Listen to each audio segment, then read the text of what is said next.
Oke, selamat malam semuanya. Kali ini saya akan sampaikan bahan tentang pertemuan kita yang terakhir dari materi menghitung biaya produk bersama dan produk sampingan. Nah, pertemuan yang ini adalah tentang produk sampingan. Oke, kalau sebelumnya kita sudah belajar tentang produk bersama itu apa? Artinya adalah memang produk yang sengaja dipisahkan, produk yang berasal dari sebuah produk yang bisa menghasilkan produk tambahan yang lain, produk yang lainnya. Artinya adalah produk di luar produk utama ini itu memiliki nilai jual juga yang termasuk tinggi. Nah, kalau kita membicara tentang produk sampingan ini adalah produk lain yang juga dihasilkan dari produk utama ini, gitu ya. Ada produk lain yang dihasilkan dari produk utama. Akan tetapi, nilainya ketika dijual di pasaran itu lebih rendah. Akan tetapi masih bisa dimanfaatkan saat diberikan proses tambahan ataupun tidak diberikan proses tambahan. Itu ya, itu adalah produk sampingan. Berarti produk sampingan adalah produk yang memang dihasilkan dari produk secara bersama, sama dengan produk bersama itu, tetapi produk yang dihasilkan ini memiliki nilai jual yang lebih rendah. Nah, contohnya adalah yang paling mudah kalian lihat, ada papan kecil, papan-papan, serta balok-balok kayu dalam produksi kayu, serta kain perca hasil sampingan dari produk konveksi ataupun garam. Nah, produk sampingan itu ada beberapa. Yang pertama kalau dikelompokkan itu adalah yang siap dijual, berarti adalah setelah dia diproses dari produk utama mengalami proses, ada sisaan dari produk sampingan. Nah, itu langsung dijual tanpa mengalami proses tambahan. Yang kedua adalah ada produk sampingan yang sebelum dijual harus diberikan proses terlebih dahulu. Dan yang ketiga adalah ada produk sampingan yang bisa dijual setelah dia dipisahkan dari titik utama, tetapi jika dia diproses lebih lagi, itu harga jualnya lebih tinggi, gitu ya. Jadi hampir bersamaan dengan produk yang kedua, tetapi kalau misalnya dia diberikan diberikan proses tambahan, harga jualnya lebih tinggi. Tetapi kalau dia tidak diberikan proses tambahan, tetapi dia dijual setelah ketemu titik pisah, itu nilainya lebih rendah. Tetapi produk yang ketiga ini yang dimaksud adalah ketika dia diproses lebih tinggi, dia diproses lebih lanjut memiliki nilai yang lebih tinggi. Metode perhitungannya ada dua. Yang pertama adalah metode tanpa harga pokok serta metode dengan harga pokok. Oke, metode tanpa harga pokok itu apa? Ada beberapa. Metode tanpa harga pokok artinya adalah kita tidak menentukan harga pokoknya. Artinya kita tidak memberikan alokasi biaya. Kalau sebelumnya produk bersama kita menentukan, kita mencari alokasi biayanya. Kalau di sini adalah kita tidak memperoleh alokasinya. Jadi, karena memang ini produk yang bisa dibilang ya sebenarnya adalah sampah gitu ya, tetapi sampah ini ketika diolah punya nilai yang lebih tinggi. Nah, karena memang pada dasarnya dia adalah hasil buangan ataupun limbah, kita anggap seperti itu, tapi limbah yang bisa terpakai, maka belum tentu perusahaan akan mengalokasikan biaya untuk melakukan proses terhadap produk tersebut, gitu ya. Nah, untuk metode tanpa harga pokok ini ada dua, yaitu adalah dia itu produk sampingan yang dapat dijual dan nilainya diakui atas pendapatan kotor. Yang kedua, produk sampingan ini memerlukan proses tambahan. Karena dia memerlukan proses tambahan, maka nilainya nanti itu akan diakui atas pendapatan bersih. Gitu ya. Kalau yang ini karena langsung dijual, tidak ada proses tambahan, maka dia diakui atas pendapatan kotor. Artinya pendapatan itu belum dipotong apapun. Dan yang kedua adalah ketika produk sampingan itu mau dijual, dia diproses terlebih dahulu untuk mendapatkan nilai yang lebih tinggi, maka dia akan diakui sebagai pendapatan bersih. Itu ya. Maksudnya adalah 4 kategori ini. Ketika dia diperlakukan sebagai penghasilan di luar usaha, atau dia masuk ke dalam pendapatan lain-lain, atau dia masuk ke dalam penambah penjualan, atau penambah pendapatan produk utama, atau dia diperlakukan sebagai pengurang harga pokok penjualan, ataupun yang terakhir dia diperlakukan sebagai pengurang biaya produksi.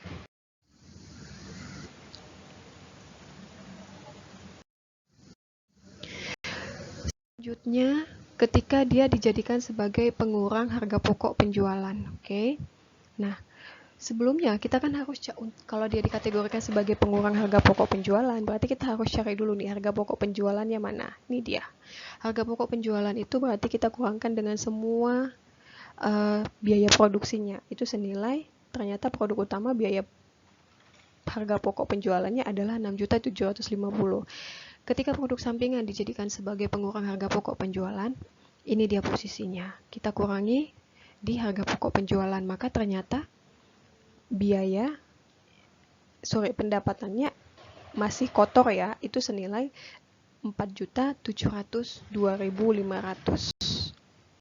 Dia sebagai pengurang biaya produksi. Oke. Pertama kita hitung dulu harga pokok penjualannya dengan nilai penjualan sama 10.125, dia dijadikan sebagai pengurang biaya produksi. Total biaya produksi dari 16.200 unit produk dengan harga produksi per unitnya adalah 500, itu senilai 8.100.000. Oke. Maka kan harga penjualan kurangi biaya produksi untuk mendapatkan pendapatan bersihnya. Lalu biaya produksi ini dikurangkan dengan produk sampingan karena dia dikategorikan sebagai pengurang biaya produksi. Maka ketika kita kurangkan dia dengan 2.047.500, hasilnya adalah 6.052.500. Statusnya ini termasuk dengan masih laba yang kotor. Oke, ini laba kotor karena kita belum kurangkan dengan beban. Oke ya, karena ini belum kita kurangkan dengan beban, maka dianggap sebagai laba kotor. Yang kedua adalah ketika dia dianggap sebagai dia diakui di dalam pendapatan bersih. Oke, dia dianggap sebagai pendapatan bersih, artinya adalah kita harus selesaikan dulu. Kita harus selesaikan dulu produk utama. Berapa pendapatan bersih dari produk utama, lalu kita tambahkan dengan pendapatan dari si produk sampingan, gitu ya. Ini diperoleh dari produk utama dan ini adalah produk sampingan kita. Oke. Nah, metodenya dia diakui dengan 4 kategori juga. Yang pertama adalah dia diakui sama seperti pendapatan lain-lain, ini tetap sama. Dia diakui sebagai pendapatan lain-lain, dia diakui sebagai penambah pendapatan produk utama, dan juga dia diakui sebagai pengurang harga pokok penjualan. Dia juga bisa diakui sebagai pengurang biaya produksi. Jadi sebenarnya gini, kenapa ada 4 kategori? Karena memang pada dasarnya perusahaan itu kan tidak semua laporan laba ruginya itu sama. Oke, akan tetapi ketika dia disimpulkan, perusahaan menempatkan sebuah produk sampingan dalam 4 kategori. Inilah dia, gitu ya. Jadi kalau ditanya kenapa nggak satu-satu aja? Karena memang pada dasarnya penempatan si produk sampingan statusnya dalam laporan laba rugi itu ada 4 jenis. Bisa dianggap sebagai pendapatan lain-lain, bisa dianggap sebagai penambah pendapatan produk utama, bisa dianggap dia sebagai pengurang harga pokok penjualan, serta dia bisa juga diperlakukan sebagai pengurang biaya produksi. Itu ya. Oke, kalau ini 13.500 saya kalikan dengan hasil penjualannya 2.047.000. Oke, hasil penjualan produk sampingan itu kan 2.047.000. Ya, hasil produk penjualannya 2.047.000, maka untuk saya ketahui berapa sih sebenarnya pendapatan bersih dari produk sampingan, maka saya harus kurangin, ini kan omset. Oke, saya harus kurangi dengan semua beban yang ada. Bebannya apa saja? Ada beban pemasaran 1 sama beban proses lanjutannya 2. Jadi dia ada punya proses lanjutan 1 serta ada beban biaya pemasaran. Oke. Ketika hasil penjualan sudah saya kurangi dengan semua beban yang dibebankan kepada produk sampingan, maka akan saya peroleh biayanya pendapatan bersihnya. Oke, setelah saya kurangin 2.047.000 tadi, setelah saya kurangin biaya operasi tambahan, lanjutan, serta bebannya tadi, maka ternyata pendapatan bersih dari, sebelum dipotong pajak ya, pendapatan bersih dari si produk sampingan itu adalah 1.387.500. Oke, bentuk laporan laba ruginya seperti ini, susunannya seperti ini. Oke. Nah, ketika dia diperlakukan sebagai penambah pendapatan produk utama. Tadi kalau saya hitung pendapatan bersih dari si produk sampingan ini adalah 1.387.000 ya. Nah, kalau saya jadikan dia sebagai penambah penjualan, maka penjualan saya tadi kan ada 13.500 unit. Saya kalikan dengan harganya Rp750 per unit, dapat 10.125. Pendapatan bersih dari si produk sampingan saya itu adalah 1.387.500. Ini dia posisinya ketika saya jadikan dia sebagai penambah produk utama. Yang ketiga, ketika saya perlakukan dia sebagai pengurang harga pokok penjualan. Berarti dia di bagian harga pokok penjualan. Oke, ini dia. Saya tempatkan dia sebagai pengurang harga pokok penjualan. Harga pokok penjualan saya itu adalah 6.750.000. Saya kurangi dengan hasil penjualan produk sampingan itu 1.387.000, berarti pendapatan yang saya terima itu adalah 5.362. Oke. Laba kotornya tadi ada infonya senilai sekian. Selanjutnya adalah ketika saya perlakukan produk sampingan sebagai pengurang biaya produksi. Setelah saya dapat harga pokok penjualan, maka saya dapatkan biaya produksinya itu senilai 8.100.000. Saya kurangkan dengan pendapatan si produk sampingan senilai 1.387.000, maka pendapatan kotornya adalah 6.712.500. Oke. Nah, yang kedua adalah metode dengan harga pokok. Tadi adalah metode tanpa harga pokok, artinya kita tidak memiliki harga pokok atas si produk sampingan. Harga pokok hanya ada pada si produk utama. Yang kedua adalah kita akan berikan harga pokoknya untuk si produk sampingan ini. Oke, itu ada dua. Yang pertama ada harga pokok pengganti, dan yang kedua adalah harga pokok pembatalan biaya atau reversal. Nah, yang akan kita kerjakan itu adalah yang kedua ini.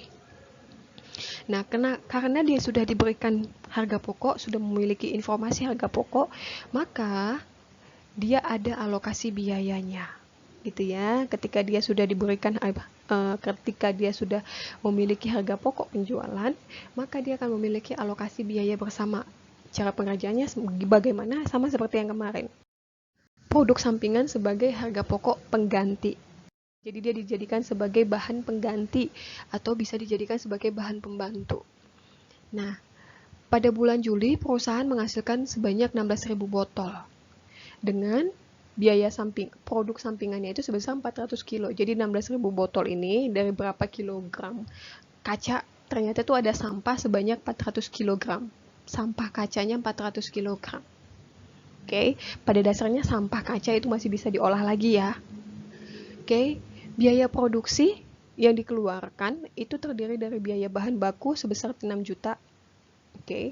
Karena memang tadi dia sebagai bahan pengganti, artinya dia memakai juga biaya bahan baku yang sama dengan pengolahan si produk utama ini, botol.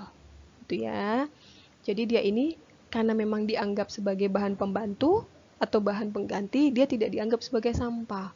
Artinya, ketika memproduksi botol yang bagus, biaya yang digunakan, biaya raw material untuk memproduksi botol yang bagus, itu juga terpakai untuk memproduksi remahan kaca ini sebagai pengganti tambah ataupun pembantu dalam memproduksi botol kaca yang lainnya. Nah, tenaga kerjanya biayanya sebesar 6 juta. Serta ada biaya overhead pabrik senilai 4 juta. Nah, harga pokok di sini dia. Perusahaan menetapkan harga pokok pecahan beling. Jadi kalau misalnya perusahaan membeli pecahan beling dari pasar gitu ya, ada perusahaan yang memang tidak mau memproduksi beling kembali, lalu dia jual saja, dan perusahaan ini membeli pecahan beling, ternyata kalau dibeli itu biayanya 1.000. Oke, harga pokok penjualannya itu 1.000. Per kilogram biasanya. Yang ditanya adalah hitunglah harga pokok produk utama, karena memang tadi kan dia tidak dipisahkan, maka kita tadi tanya adalah hitunglah harga pokok produk utamanya. Caranya bagaimana? Nih, kita hitung dulu harga pokok pengganti produk sampingan. Karena tadi dia ada 400 kg yang dihasilkan, kalau dijual ke pasar dengan harga penjualan 1.000, Oke, harga pokoknya 1.000, maka harga pokok produk sampingan ini sama dengan nilainya 400.000. Oke, ada biaya bahan baku sebanyak 6 juta, biaya tenaga kerjanya juga sebanyak 6 juta, biaya overhead pabrik sebanyak 4 juta, maka biaya produksi produk utama dan produksi si bahan sampingan ini itu senilai 16 juta.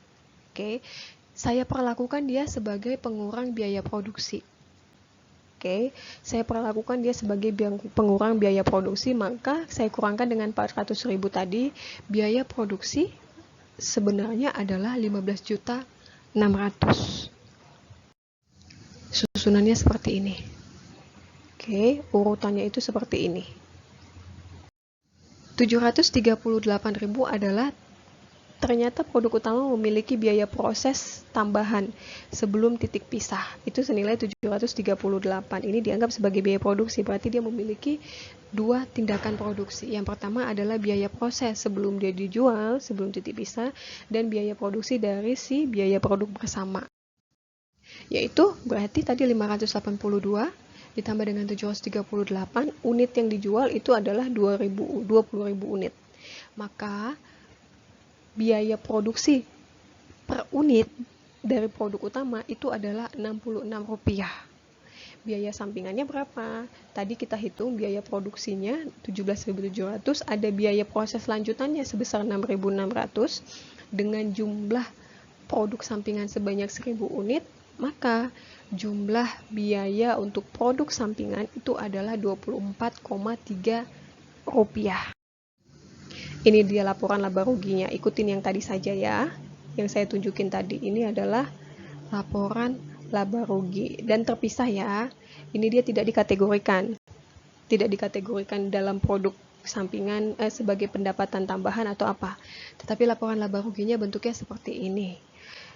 Laba operasi dari si produk sampingan tadi 20% kan, dengan penjualannya 36.000, ternyata betul 7.200.